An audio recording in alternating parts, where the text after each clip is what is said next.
Welcome to this section on EC2 basics. In this section, we'll get started with EC2 with the basic stuff. So what is EC2? I guess you know, but EC2 is one of the most popular of AWS offering. And basically, this is the basis of everything that will happen for Amazon. It mainly consists in the capability of renting virtual machines, and they're called EC2 machines. But there is something else.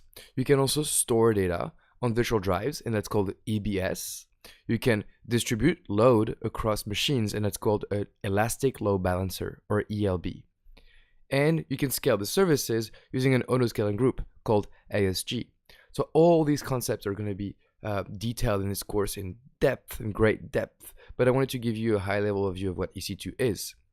Knowing EC2 is really fundamental to understand how the cloud works.